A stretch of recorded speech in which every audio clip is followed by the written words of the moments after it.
Wide flu. हमें इतना डर स्वाइन फ्लू, बर्ड फ्लू और इबोला से नहीं लगता जितना आजकल वाइड फ्लू से लगता है। लेकिन हमें बचपन से ही सिखाया गया है, मुसीबत से परेशान नहीं होना चाहिए बल्कि उसके भी मजे लेने चाहिए। वाइड फ्लू के बारे में भी हमने महसूस किया है कि बाकी फ्लू तो देर सवेर ठीक हो जाते हैं, लेकिन वाइड फ्लू का कोई तोड़ नहीं है। इस मामले में हमारा पहला अनुभव भी काफी रोमांचक रहा है। हाँ, तो हुआ यूं कि कुंवारेपन में हमें मूछें रखने का शौक था, लेकिन सुहागरात को वाइफ ने पहली बार मूछों पर ही किया और साफ साफ शब्दों में कह दिया कि देखो जी, मूछें रखना अब भूल जाओ। आज के बाद चेहरे पर मूछें नहीं होनी चाहिए, समझे ना।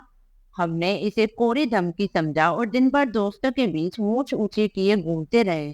लेकिन अगली सुबह सोकर उठने के बाद आईने में मूछ विहीन चेहरा देखकर हम सहम गए और समझ गए कि ये समझे ना कि ये करामात है। हम समझ गए कि वाइफ जो कहती है उसे करके भी दिखा देती है। इसलिए इसी में भलाई है कि अब बाकी की जिंदगी श्रीमती जी का चरणदास बनकर गुजारी जाए। अगली सुबह हम अभी आधे घंटे और सोने के मूड में थे, तभी शादी के पहले की झनकार वाली आवाज की जगह एक गरजती आवाज आई।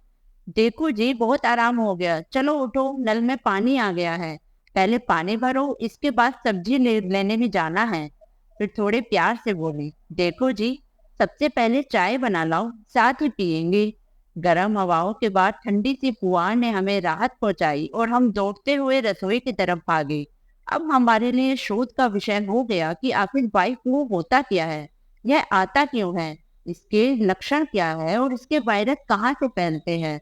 गहन शोध करने पर हमने पाया कि वाइफ फ्लू को सहन करना पति की सहन शक्ति पर निर्भर करता है। वाइफ फ्लू से पीड़ित पति के निम्न लक्षण होते हैं। वाइफ फ्लू की चपेट में आया पति हमेशा डरा सा रहता है। पति की बोलने की शक्ति क्षीण हो जाती है, परंतु श्रवण शक्ति बढ़ जाती है। वाइफ फ्लू से पीड़ित पति ज्यादा से ज्यादा समय घर से बाहर गुजारने लगते हैं। जिंदगी में बद से बदतर स्थितियों में भी जीने का जज्बा रखते हैं। वाइड फ्लू से पीड़ित पतियों में काम करने की आदत सी पड़ जाती है और उन्हें थकान महसूस नहीं होती है। कोलू के बैल की तरह काम करते हुए वे वाइफ से प्रशंसा पाने के भूखे रहते हैं। ऐसे पतियों को वैसे तो गुस्सा कम आता है, लेकिन ये मन ही मन कुढ़ते रहते हैं।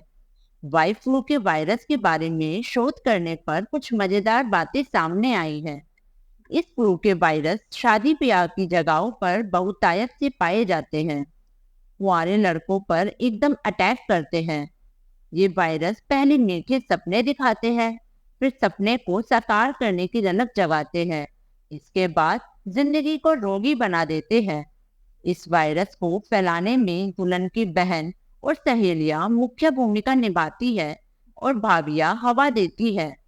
ये वायरस आंखों से अंधा बना देते हैं और अच्छा बुरा सोचने की शक्ति खत्म कर देते हैं।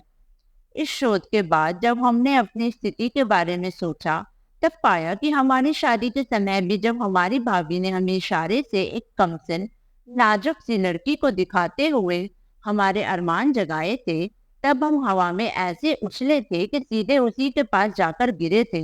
लेकिन हमने अपने दोस्तों को वाइफ मुंह से जूझता देखा था, इसलिए दूरियां बनाने की कोशिश करने लगे।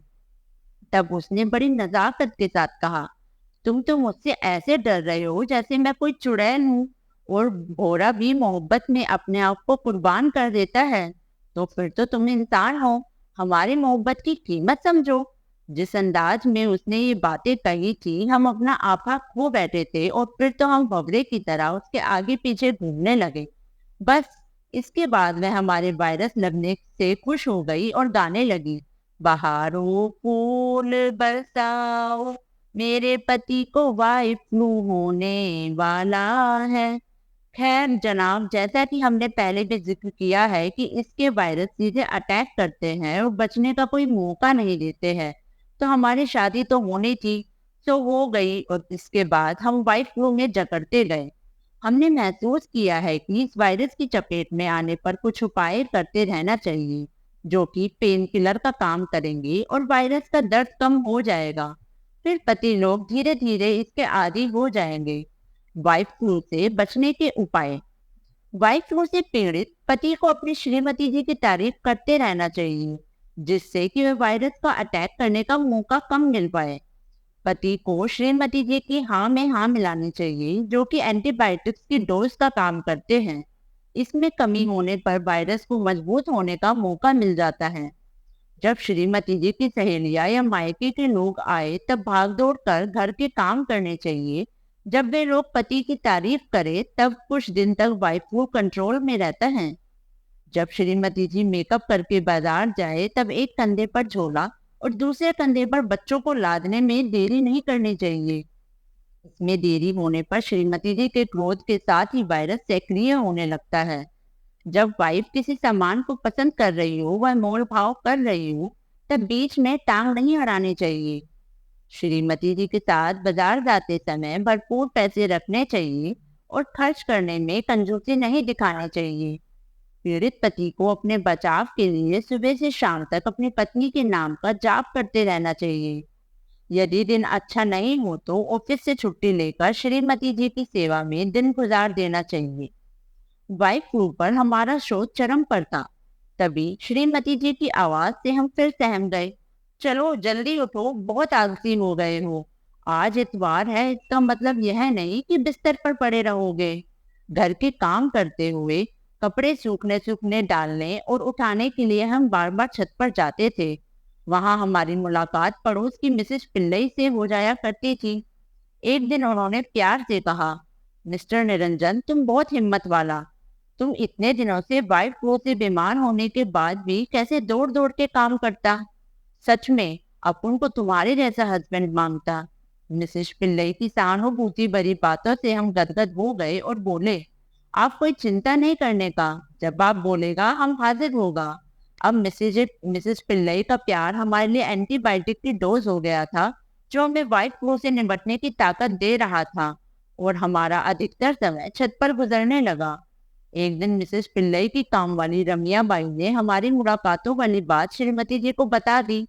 हमारी श्रीमती जी की मिसेस पिल्लई से नहीं पटती थी। अब हमारी और मिसेस पिल्लई की मुलाकात ने आग में घी का काम किया। बस उसी दिन उन्होंने रमिया बाई को हमारी जासूसी और घर के काम के लिए रख लिया और हमें घरेलू कामों से आजाद किया। उस दिन के बाद से हमारा वाइफ फ्लू तो ठीक हो गया, लेकिन उसने मिस्टर पिल्लई को जकड़ लिया। दोस्तों, अगर आपको यह कहानी अच्छी लगी तो इसे लाइक, शेयर और कमेंट जरूर करें और हमारे चैनल को सब्सक्राइब करें। धन्यवाद।